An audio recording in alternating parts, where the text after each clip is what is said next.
smiled as a hill sloping upward into a thick forest came into view. The trees were massive and close together, making it difficult to distinguish the small cottage pressed up against them. "Finally," I muttered as I parked at the bottom of the hill and turned the engine off.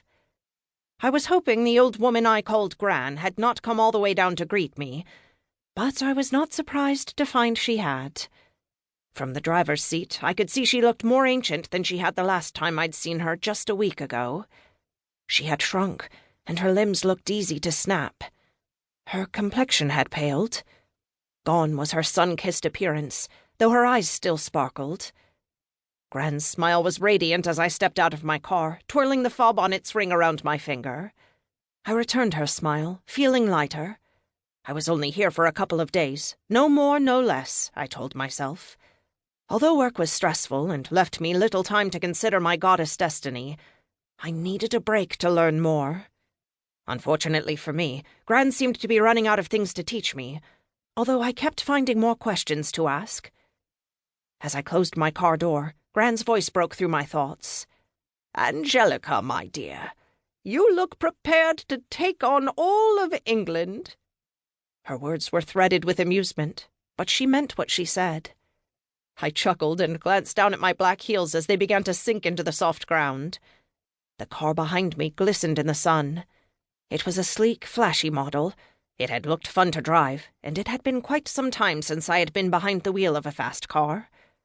I remembered the old car I had driven before I got my new job. It had taken me where I needed to go, but the incessant clattering of its infernal parts told me it would be better to just buy a new one. Fortunately for me, I had been hired by one of the wealthiest men in England. "What's it like, working for a billionaire?"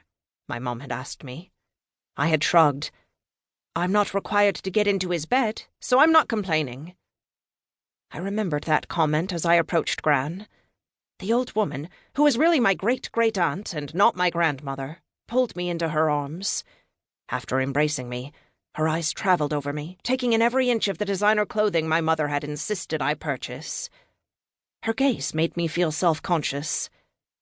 "It's just clothes, Gran." Her brow rose. "And the car?" "Not mine." "But you hired it?" Gran grinned. "The way of kings looks good on you, Ange." I smiled back, relief flowing through me. I had hoped more than anything that, with my new position, people like Gran and my friend Douglas wouldn't see me as being in it for the money. Sure, the pay raise had been significant and wonderful, but it didn't matter if I wasn't going to be able to make remarkable changes in our city. "Don't think about the city right now," I told myself. "You're here in the countryside. You're with Gran. Just be." I slung an arm around her shoulders. "I would rather look country than boardroom." Gran chuckled. "Let's get you inside and settled then." After changing into cargo shorts and a tank top to the music of goats bleating just outside my bedroom window, I found my way to Gran's garden. She was attending to her flower bed. I stood over her with my hands on my hips. The woman bending over below me was sweating in the late afternoon sun. "It's been a month, Gran. What's next?" 31 days ago, I had taken Samuel McAlpine and his goblin cronies down. To my surprise, billionaire Reginald Townsend had replaced the CEO with a much less experienced individual.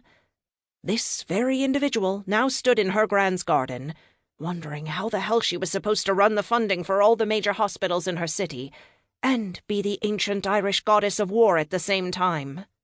I blew a loose strand of dark hair out of my face and bent down. Gran glanced at me, her expression solemn and devoid of the amusement and cheer she had displayed upon my arrival.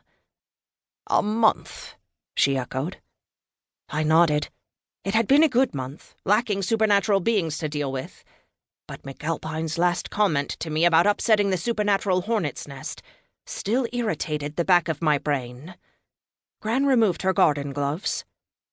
"I wanted to give you time to settle into your new job before we took any more steps." "I appreciate that, but the faster I learn what I'm supposed to be doing, the better." Gran nodded and grinned. "You forget one thing. I held your position during 2 world wars."